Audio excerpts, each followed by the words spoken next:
Assalamualaikum warahmatullahi wabarakatuh. Saya Syifa Jalan Hamami, merupakan motivator magang di Bimba AIUEO.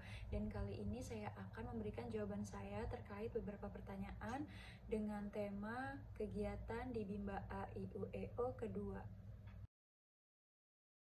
Jadi di kegiatan Bimba AIUEO kedua ini ada dua topik. Topik pertama yaitu mengenai bermain baca-bacaan dan topik kedua yaitu mengenai teori bandul. Dan kali ini saya akan menjelaskan mengenai bermain baca-bacaan terlebih dahulu. Jadi bermain baca-bacaan adalah segala sesuatu permainan yang berhubungan dalam menumbuhkan minat baca pada anak supaya anak senang membaca dengan menggunakan media atau modul yang sebelumnya sudah dikuasai oleh anak. Dan kegiatan bermain baca-bacaan ini dimainkan oleh anak menggunakan bahasa Bimba. Kegiatan yang termasuk ke dalam kegiatan bermain baca-bacaan diantaranya pengulangan modul baca yang sudah pernah dimainkan oleh anak, kemudian berdialog dengan anak menggunakan bahasa Bimba, kemudian berkegiatan bercerita dan berdongeng dengan berparadigma Bimba. Tujuan kegiatan bermain baca-bacaan ini adalah untuk memberikan stimulus yang akan menumbuhkan minat baca pada anak supaya anak senang membaca.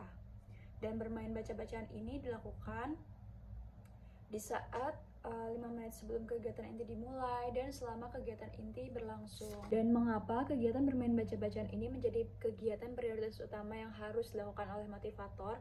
Hal itu dikarenakan kegiatan bermain baca-bacaan menjadikan kegiatan yang amat sangat penting dan wajib dilakukan oleh motivator dengan cara mengajak serta mengarahkan anak untuk bermain baca-bacaan.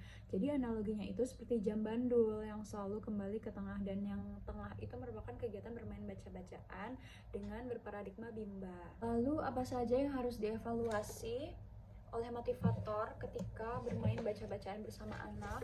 Jadi hal pertama atau hal utama yang harus motivator evaluasi adalah sikap serta ekspresi anak. Apakah anak itu senang atau tidak di saat bermain baca-bacaan?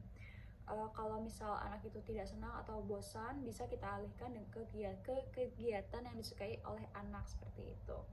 Kemudian kita juga perlu mengevaluasi kognitifnya anak begitu. Jadi kita ibaratnya bertanya kepada anak begitu, bagaimana kata-kata atau kumpulan kata-kata yang sudah anak-anak kuasai kepada anak, perlu kita tanyakan gitu. Perlu kita tanyakan misal, Kakak Zia apa hurufnya buku, BUKU begitu, misalnya seperti itu. Kemudian hal yang tidak kalah penting yang perlu dievaluasi adalah kita juga perlu mengevaluasi diri kita sebagai motivator supaya nantinya kita akan memperbaiki diri secara terus-menerus begitu. Jadi kita memperbaiki diri terus-menerus dan akan terus belajar sepanjang hayat seperti itu. Dan bagaimana cara kita menerapkan kegiatan bermain baca-bacaan kepada anak? Yang pertama, mengawali kegiatan dengan bermain baca-bacaan bersama-sama. Jadi seperti pentas baca agar anak senang dan tertarik dengan proses membaca. Jika sudah selesai bermain baca-bacaan, anak diperbolehkan melakukan kegiatan selingan. Sambil anak melakukan kegiatan selingan, motivator menyiapkan kata-kata untuk bermain baca-bacaan kembali. Setelah itu, setelah melakukan kegiatan selingan, motivator harus harus memulai dan mengupayakan bermain baca-bacaan kembali dengan anak seperti itu.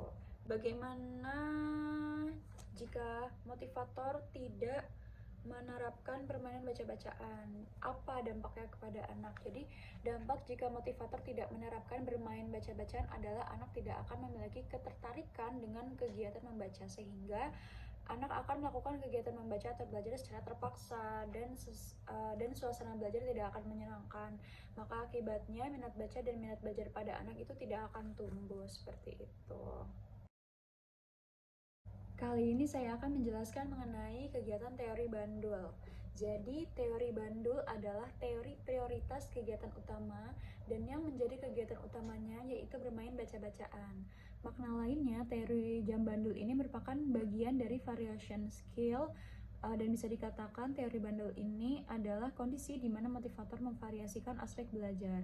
Dan analoginya, jam bandul ini kan selalu kembali ke tengah. Nah, posisi di tengah ini itu adalah kegiatan bermain baca-bacaan, sedangkan posisi kanan dan kirinya itu merupakan kegiatan selingan.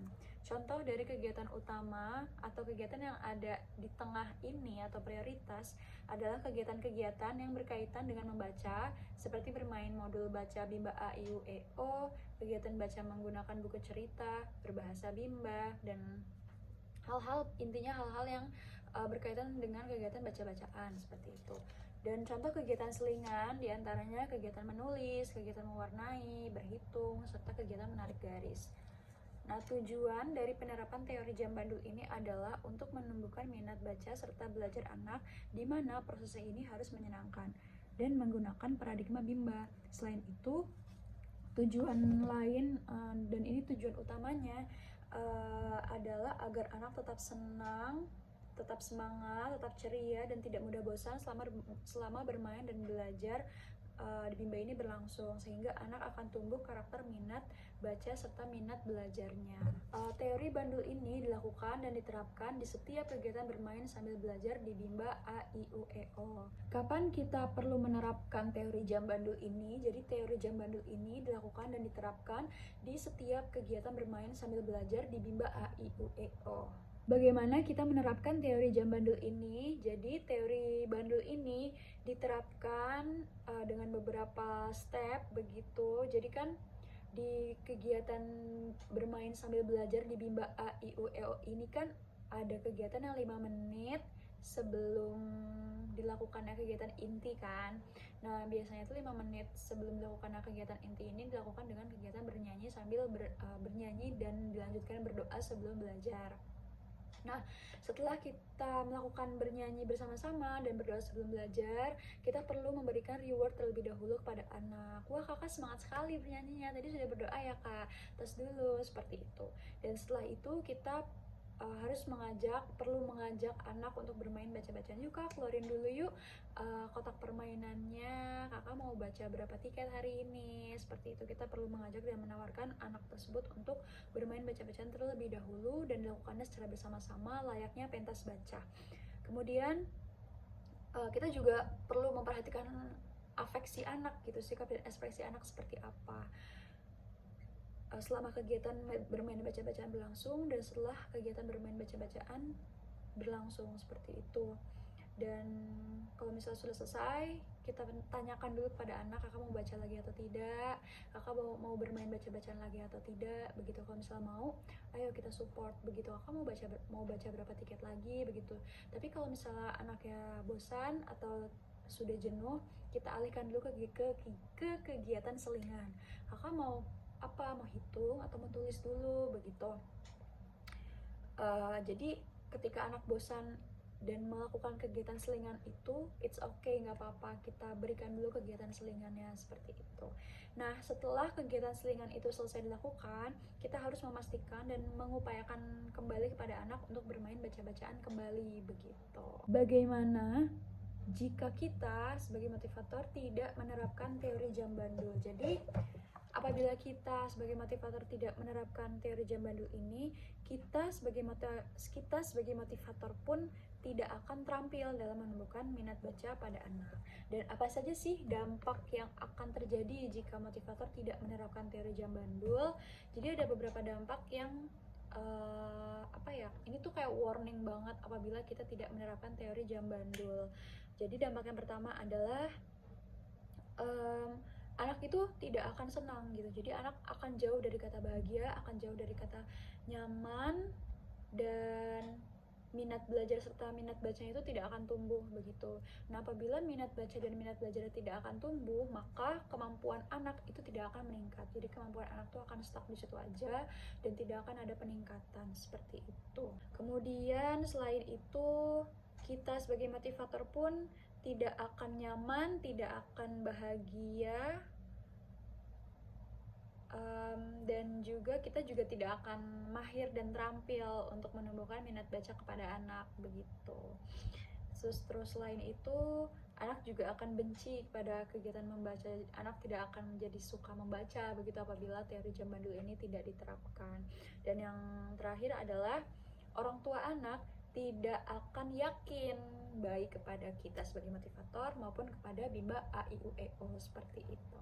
Begitulah jawaban dari saya mengenai kegiatan Bimba A I U E O kedua ini yang bisa saya sampaikan. Kurang lebihnya mohon maaf. Wassalamualaikum warahmatullahi wabarakatuh.